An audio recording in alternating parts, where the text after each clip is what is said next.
I am I am Puerto Rican and Ecuadorian. Mexican and Italian. I am I am Puerto Rican and Dominican. Puerto Rican and Italian. I am an American and a Latina. I am Puerto Rican, born in the United States. I'm half Puerto Rican, half Nicaraguan, and I was born and raised in Puerto Rico. Well, I consider myself an American and a Latina versus the term Dominican because I was born and raised in the Lower East Side of Manhattan, and I adapted many traditions from other cultures, and so I find it unfair to just say that I am Dominican when I do, my family, not just I, we partake in many things that Puerto Ricans do and just various other cultures from the area. And so I like the term American. I didn't really know about the culture or the traditions that actually go on. Before I actually started taking PRLS classes, I used to think that Puerto Ricans and Dominicans hated each other. I didn't understand how my parents could be from two different cultures. Even though they were Latino, I didn't know how they could actually get together and have a family. What I thought of my heritage before the PRLS classes was just a basic seeing what my family went through, both my mother and my father, reading the books that I read beforehand, just things that were taught in the house. My feelings towards my heritage, I felt proud. I felt it was different than what I saw growing up in the Bronx. The food, the music, the culture, just the ambiance, the overall aspect of people and stuff, it was different. It was something that I could look forward to.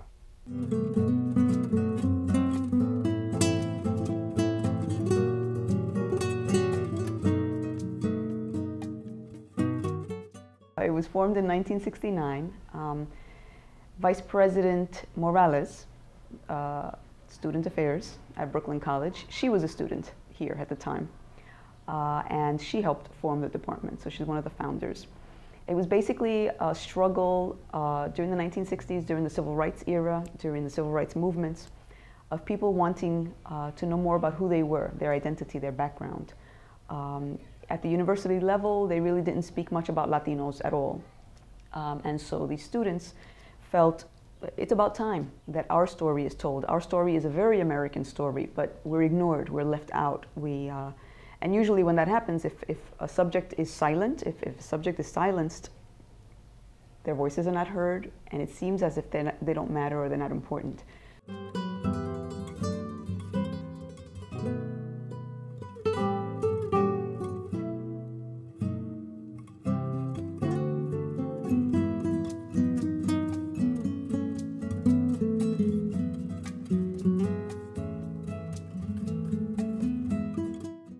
We weren't always that welcome here, and it was something that we had to work on.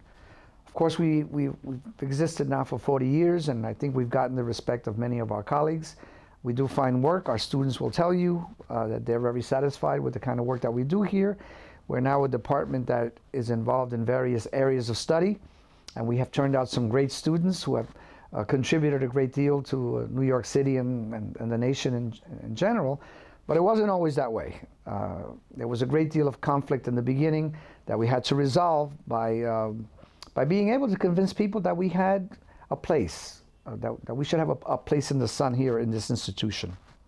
There was a great deal of conflict with administration, with faculty, and even students here at the college.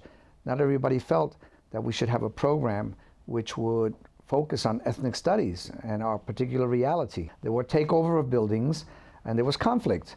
And sometimes there were students who opposed our students, and yes, some fights did break out. Unfortunately, arrests were made during that period in the late 1960s, because you have to remember it was also a period in which many of us also opposed the war in Vietnam. We as student activists were beginning to see that that was tied into our civil rights, because most of the students that were being recruited to go into Vietnam were minority students during that time. So the idea tied into the concept of creating a program of study that would talk about our reality.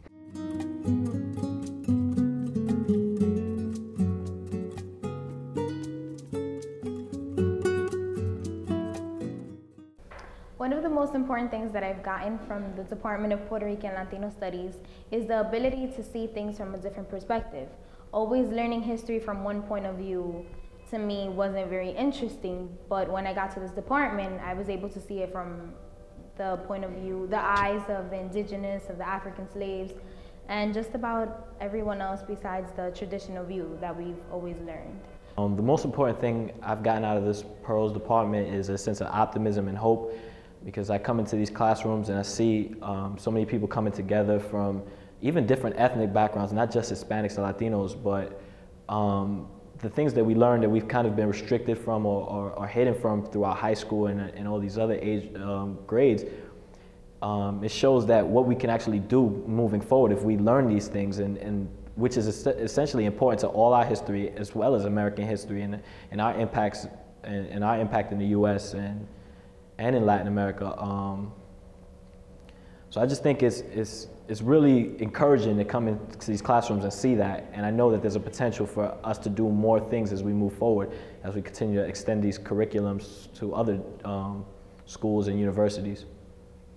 Well, Pearls did help me with give me a better understanding, and I think would give a lot of people understanding of is just the different cultures, the different countries of Latin America and Hispania. My last name, Mayora, comes from Spain, from Spanish royalty. Did not know that, would not have known that if it wasn't for the research that I needed for the Pearls class.